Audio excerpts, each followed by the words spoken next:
all their husbands were very calm. They were providing all what they needed. They were taking care of them. Some will say he was never declaring love to them. One needs to understand that men don't love the way we love. You need to rather understand how your man expresses love.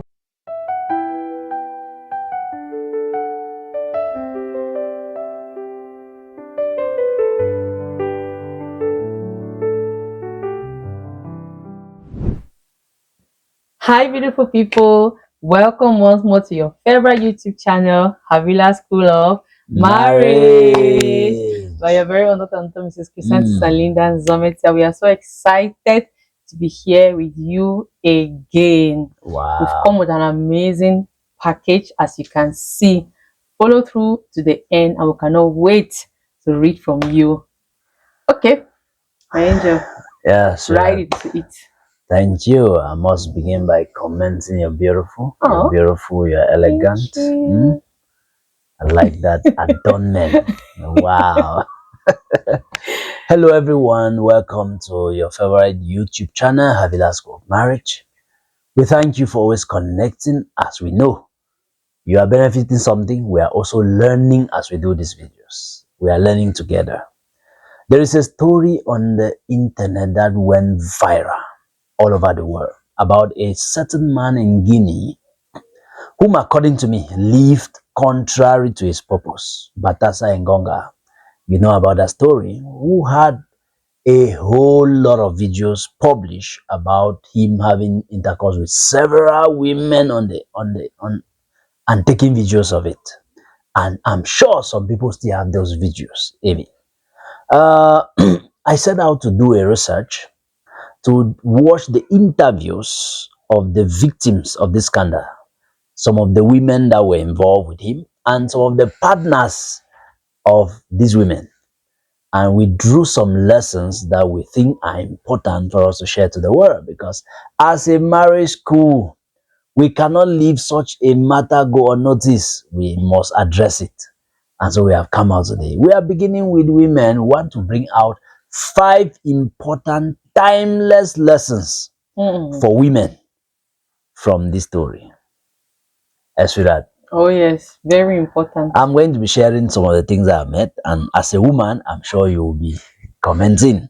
So the first thing I want to bring forth to women as a lesson is that as a woman, you need to understand how your man loves. As with that. Very important.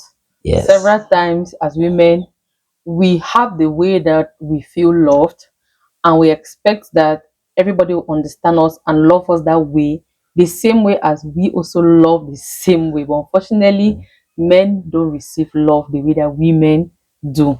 And that's why you must go out of the way to understand your man, and most especially how he gives and receives love. Yeah, because when I listen to some of these women, some of them complained that this man was providing everything. I'm not sure I listened to any woman. There's only one of them who expressed their financial challenges they had. But all their husbands were very calm. They were providing all what they needed. They were taking care of them.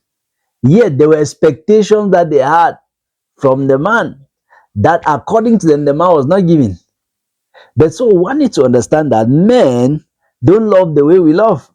A man's love towards you can just be him trying to protect you, or providing what you need, or caring for you. As that. And he knows that he has done it. Yeah, he knows that he has really done it. And if you go into the Bible, when God tells men to love their wives as Christ loved the church and gave himself for the church, Jesus was not declaring love to the church. He was not there to tell the church how much I love you. I love you so much. I actually told that God loved the world, that he gave his only begotten son. It was still sacrifice. And he said we should love like Jesus loved. Jesus gave himself for us. So the man's love for his wife is actually sacrifice. Actually sacrificing for her, providing for her. But now, the woman is expecting romance, because all these women express that their husbands were not romantic. Some will say he was never declaring love to them, he was never writing to them, he was never caring and asking how they were doing at work. Meanwhile, this guy got them through these different channels. and they fell for it. You see people sacrifice marriages of 15 years, 20 years, and even more for this. I see that. So sad, I'm telling you. So you need to ask your man, how do you need to rather understand how your man expresses love. Love. What are the things he does for you that according to him, he's loving you? Yeah. If you understand this, it is important. Also, we have already shared with you how God expects man to love. He expects man to sacrifice for his wife. There is a part that you want that he does not know. You are very emotional, you are more romantic. You want him to be romantic. You want him to add romance to his sacrifice for you. We are going to show you in the next lessons how he should do it. As with that, that was the Very first thing. important. Do you still have anything to say about this to the women? And that's why, as a woman, you should never shy away from having these open discussions with your spouse. That's your partner, the one that you're doing life with. You don't have two lives to live. And I was there, you need to enjoy your marriage. That's the blessing that God has given you. How you enjoy it if you are not able to communicate? We're going to get to that point. That's why we're not getting into it. But we already set the stage. You need to ask him questions. Sometimes a man thinks that he's doing it today, maximum. Before you, he has not even scratched the surface. Meanwhile, what you're expecting him to do may not even be anything to him. It's like, is this what that you wanted? For example, a man will think that he should provide everything that you need. That's him loving you. On the contrary, we just want him to tell you every morning that you're beautiful. And it's like, what is difficult there to tell that I'm beautiful? Providing things and saying that you're beautiful is more difficult. He's not understanding why that's what you want. So you need to get into his head to understand what's happening there. Of course, lovingly, calmly, and slowly, with the touch and the power that you have as a woman, of course. Of course, there's a story of this woman who got married and the husband declared love to her on the wedding day. I never ever told her again that I love you. So one day she told him, he said, sweetheart, since we got married, you have never told me that you love me. He said, but I told you on the wedding day. If I change my mind, I would have told you. So that was his misunderstanding, you see. But at least she told him. It was nice as she expressed it. Rather than going and receiving I love you from another man, she told him that I want you to tell me I love you love me. It's very important. The second thing that we drew from that is that women exercise patience in love and intimacy. Exercise patience. Because you see women, this woman is expecting this man to be romantic and he's not. And after some time, she loses her patience. And this other man at work is dressing elegantly. He's staring at her. He's telling her how hardworking she is. And meanwhile, the husband at home may even be shouting at her. And that's how they fell for it. Eswida, what do you have to say about this? Are there areas that when we got married, you had to exercise patience to see them manifest? When it comes to romance and all of that. Yes, of course, I did right from courtship, because in courtship we communicated a lot, and open, genuine communication about what you want and what you don't want and all of that. And we started doing that since in courtship. Somebody like me, things as basic as opening the door for me to get in, I used to wonder why he would not know them or he would not do them, and I'll start telling him right from there. And at some point he'll be like, is this what thing? What is that I cannot do? But that's how I felt love. Slowly, I was getting patient, of course. I was getting patient. When I say something, I'll not be repeating every day, every day, every day. I'll just be patient about it. And once in a while, I'll remind you about it. This particular thing. For example, whenever I do my hair, I want him to acknowledge that I've done my hair and it's beautiful. Sometimes you'll not even notice. Of course, I'm like, did not see something. I did not see my hair. And they'll be like, oh, and that's it. So no need to be getting angry and all of that. When you forget, I simply remind you. All I want is the appreciation. Whatever way it comes, I still take it. Or either you should do it. So the patience in reminding your spouse, and women can do that. They can really do it. They have that patience. Unlike men that I beat, women are more patient. Remember the story of this woman who got married and wanted the husband to suck her breast. So it was an amazing couple. They were really doing great, but somehow the woman was not happy. So they got to the counseling. When they decided to see a counselor, when they went to the counseling, for counseling, the counselor gave them the intro form that they had to fill just to prop them and all of that. And out of, I'm not sure, I'll just guess, let's just say out of 30 questions, 28 of the questions had the same answer. And that's when the counselor was like, there's something wrong here. And what was that woman's own response? I want him to suck my breast. So when they came in now for the preliminary sessions and all, the counselor was like, okay, there's something that your wife keeps saying over and over throughout the form. That's the only thing that she's requesting for. So there's definitely a problem here. And when she told her husband, was like, what? Never. My anointed mouth, man of God, how can I do this type of thing? Oh, man of God, sir, do you? Yeah. And the man of God was like, he arranged himself as a counselor. I was like, I have a PhD in breast sucking. And she said that for 13 years of their marriage. She has been begging him to suck her breast, and he's refusing. So the man was just being ignorant, so he could not believe. And then knowing who that counselor was, a very reputable counselor that he looked up to, and he was like, okay, if he can do this yet, he still preaches this powerfully. Therefore, maybe there's really nothing wrong with it. And he made up his mind to start doing it. That was the end of the counseling like that too. There were no more problems again. They were fine. They only came back for feedback. Marital problems finished. All marital problems finished. So learn from this woman. She was patient for 13 years. Yeah. I'm sure she received several temptations. She had other openings. Because there are people on standby who are ready to even do it for 24 hours, non-stop. But she considered her marriage. And she was patient and she kept on pressing it. When this man continued to resist, problems added to that. Because that's how a woman is. When one thing is not given, the other parts will add up to it. They went for counseling and that was her problem. When the problem was solved, marital problems ended. So continue to press on patiently. And if he's still resisting, you can take him to a counselor. Yeah. And you'll be shocked sometimes. I had a situation with my own spiritual children. Yes, sons. They came to visit me. And a matter that the wife has been convincing the husband for 3 years to do. And was refusing. She told me. And right there, I told the guy, this thing you are going to start immediately. He said, okay, daddy. She said, just like that. Just like that. That was. 3 ans, j'ai convaincu. I tried to convince this man for 3 years. And when they returned, she called me and said, "Is exactly as I spoke. That's how he's doing it." Matter was you see, the matter was settled. And that's what we usually encourage women. That when you're one of the criteria you should have for a life partner, that you should be under somebody.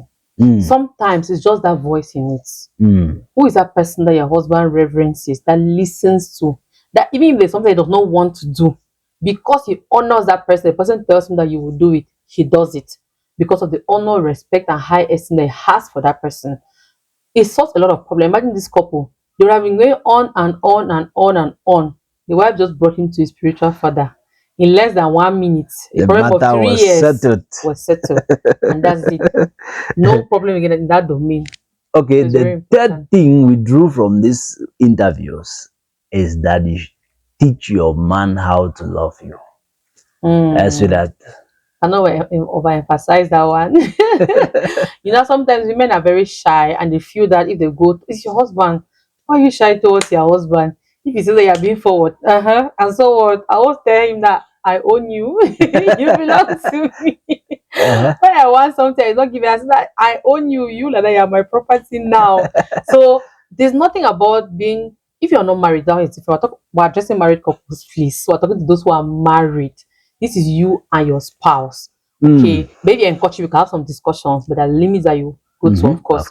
But now, if you are in marriage already and there are things that you desire of your spouse, tell your spouse.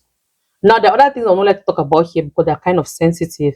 That's why you should have your counselor. Yes. If you not go through premarital counseling, you need counseling. We'll always tell you. Even if you went through counseling, you can always go back to just refreshing and check up your couple, check the health of your couple to be sure that everything is okay. Maybe there's some new nice things that you can start implementing that you don't know. Yes. That's why you should do that. Okay. Yes. But you have every right, of course, as long as it's legally okay and right before God, to demand whatever you want from your spouse that will make you feel love. As long as your spouse can give you, of course. If you want your spouse to tell that I love you every morning, remind him. One counselor was sharing how she always does to her husband. Many posts her husband and just like, wow, this man is so romantic. When her birthday is coming, she likes gifts on her birthday. She will start reminding the husband, honey, it's 3 months to the birthday. It's 2 months. It's 1 month. It's remaining 2 weeks. Please, it's Wednesday. Then you say Tuesday to the day. It says tomorrow. I already told you I like a handbag. I like this one. Honey, not forget this white handbag, white shoe. You have not forgotten, right? And then when he'll bring the gift, she'll be like, oh, you bought a gift for me. And she'll be happy. She has her gift. So whatever way her husband bought it, remind him. As time goes by, okay, it becomes easier. Very soon you even do it even more than the way that you expect. That's when now the patience come in. And maybe your own friend's husband is surprising her. Yeah. Well, he has really learned this. You just need a reminder to notice you even. Yes. To notice that you have bought a new dress. Remind me, I always say it. To notice that you have gone to the salon and all of that. You have to remind him. Sometimes he's so focused on what he has to provide for the house that he forgets that, because that's his understanding of love. You see, teach him how to love you and be patient to watch him do it, rather than get it from somewhere. These women, all of them that are listening to, they lost their marriages. Unfortunately, one even shared that she's now in a village. She's hiding herself in a village, and she said she burned so hot, burned so fast, and now what is left is ashes. She lost her marriage, a great marriage. They had great husbands. Some of them husbands were ministers, senators. There was even a pastor's wife. What are you looking for again? If you just exercise patience, if you teach him, if you understand what he's doing already that he considers and start appreciating that one, he will add up to the one you want. Yes. And you will have it in due time. Think of this woman waiting for 13 years to have her husband suck the breast. The fourth lesson is that you should consider the big picture, not temporal pleasures. What is the big picture here? Your marriage. These women forgot that they were married and it was a privilege. Now they lost the marriages. In one of the interviews, the man was already considering looking for a new wife. No, the wife went astray and she ran away. She hid herself. So he was considering getting himself a new wife. That's so sad. Some people don't have the strength to forgive that type of offense. That's true. And so many of those marriages ended. The second is consider the children. The children, think about the impact on them. Your husband does not take you out. Some of them said, he took me out. One man said, he took me out to a very special place. He created an environment for them.